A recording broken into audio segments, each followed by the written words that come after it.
권영철의 와이뉴스로 문을 열죠. 어서 오세요, 권영철 선임 기자. 안녕하십니까. 지난번에도 그러시더니 오늘도 문의가 꽤 많이 들어왔어요. 네. 이거 앞에 연설 방송국에서 임의로 틀어주는 거냐? 이게 공직선거법에 따른 후보자 연설입니다. 예. CBS와는 무관하다는 점 반드시 알아주시기 바랍니다. 그리고 오늘 오후 2시에는 문재인 후보 연설 방송도 한 20분 배정이 돼 있다는 거 참고하시고요. 와이뉴스 주제가 뭡니까?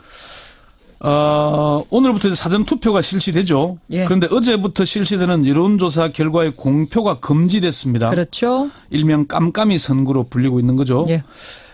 그렇지만 미국이나 영국, 독일 등에서는 여론조사 공표 금지 기간을 따로 두지 않고 있습니다. 그래서 왜 대선 후보 여론조사 우리나라만 깜깜이일까 이렇게 주제를 정해봤습니다. 그러니까 금지 기간 중에 여론조사 결과를 공표하거나 보도하면 어떻게 되는 건가요?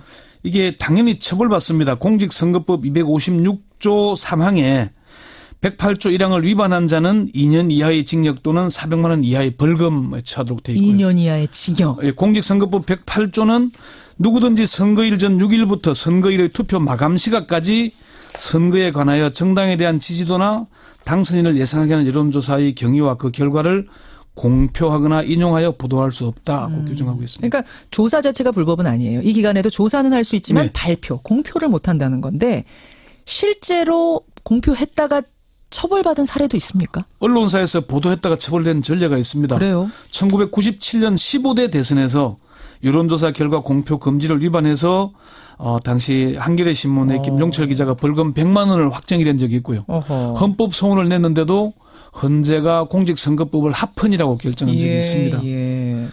그런데 이 법률은 결국 2005년에 당시에는 선거운동 기간 내내 공표하면 안 되게 돼 있었거든요. 22일 동안. 대선 같으면 22일.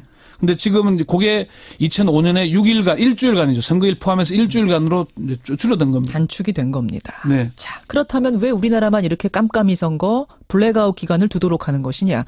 오늘의 주제 그거죠? 네. 왜입니까?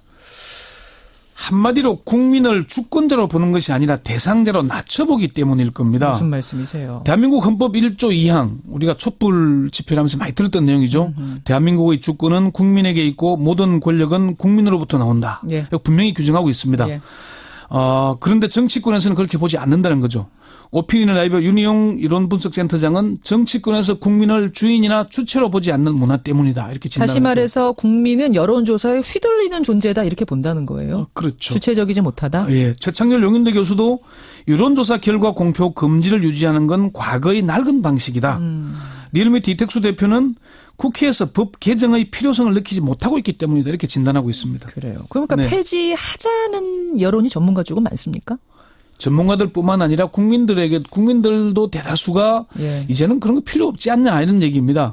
여론조사 결과 공표 금지 조항을 폐지하는 첫 번째 이유는 가짜 뉴스가 판칠 가능성이 높기 때문입니다. 이미 가짜 뉴스 홍수 사태 아닙니까? 맞아요. 금지되고 있으면은 근데 이런 여론조사 결과가 나왔다라고 하면서 계속 가짜 뉴스를 흘리는 거죠. 이거 비밀인데 뭐 이러면서. 예. 두 번째는 국민의 알 권리 침해이기 때문입니다. 예. 사실 여론조사는 계속되고 있죠. 그렇죠. 알만한 사람은 다 압니다. 하루에도 결과가 굉장히 많이 나온답니다. 결국 일반 유권자만 잘 모르고 있기 때문에 이거를 공표하지 않는 것은 당연히 국민의 알 권리 침해가 되는 겁니다. 예. 세 번째 이유는 뭐죠? 시대가 변했기 때문입니다. 시대가 변했다. 1960년대나 체육관 선거를 하던 때가 아닌 1960년대나 1987년에는 이른바 새몰이 정치였습니다. 여론조사가 활성화되기 전이었죠. 네. 그러니까 여의도에 100만 명이 모였다, 부산 어디 수영만에 100만 명이 모였다 이런 식의 보도가 많았거든요. 그렇죠. 1990년대 통합공직선거법을 만들 당시에도 여론조사가 활성화되지 않았습니다. 아하. 여론조사가 처음 법에 등장하는 게 1992년이거든요.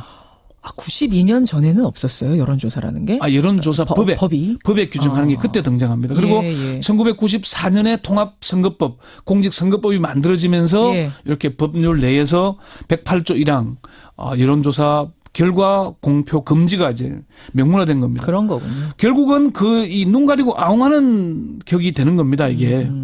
지금까지 알만한 사람 다 아는데 일반 유권자만 모르면은 그게 어떻게 되겠습니까? 그렇죠. 그리고 이미 국민들도 인터넷이나 모바일을 통해서 이젠 언론 보도가 아니더라도 충분히 알 수 있게 된 겁니다. 흐름이 뭔지는 대충 안다는 거죠. 예. 최창렬 교수는 국민의 알 권리 차원 이전에 선거판의 혼탁을 막고 표심을 왜곡시키거나 교란시키는 것을 막기 위해서라도 폐지가 맞다라고 이렇게 얘기를 하고 있습니다. 저는 그러니까 이 말이 굉장히 공감이 되네요. 그러니까 네. 왜곡을 막기 위해서 여론조사 공표 금지 기간을 둔 건데 네. 오히려 그게 더 왜곡을 시키는 결과를 낳을 수도 있다는 얘기죠. 오히려 더 가짜 뉴스가 판치게 만들 수 있다는 것이죠. 네 번째 이유가 또 있습니까? 한 가지 덧붙이자면은 여론조사 회사들이 좀 더 긴장하게 될 겁니다. 지금까지는 6일 전에 끝나니까 그 일주일 사이에 여론 추세가 변했다라고 변명할 수 있잖아요. 그러네요. 그런데 마지막 날까지 공표가 되면은 너그 기관 신뢰도 낮구나, 형편 없구나라고 얘기를 들을 테니까 오히려 그 변명을 못 하게 되는 겁니다. 그런 이유도 있습니다. 네. 여러분 6일간의 여론조사 공표 금지 기간 어떻게 생각하세요? 근데 이게 이론을 좀 들어보니까 예. 폐지하자는 쪽이 상당히 많은데 예. 폐지 외에도 한 이틀 정도는 뭐 금지하자. 그 프랑스가 지금 그렇게 하고 있거든요. 더 줄이자. 선거일과 선거일 전날에는 공표하지 못하도록 그러니까, 하자. 예. 이런 얘기가 있고 캐나다가 이틀 전 공표 금지였는데 당시에 캐나다 연방 최고재판소가 결정한 것을 보면은 국민들의 건전한 상식을 믿어야 한다. 이렇게 얘기를 합니다. 우리도 이제는 국민들의 의식이 촛불 시위에서 우리가 받지 않습니까? 예. 국민의 주권 의식이 그만큼 향상됐기 때문에 이제는 알겠습니다. 폐지해야 되지 않느냐. 그게 대세 같습니다. 하지만 또 한편으로는 최경주님의 반론도 있어요. 여론조사가 폐해도 있지 않습니까? 그것도 생각해야 된다. 뭐 이런 거 균형 있게 생각해서 다시 한번 논의의 장에 올릴 필요는 있겠군요. 그렇습니다. 권영철 선임 기자 수고하셨습니다. 네.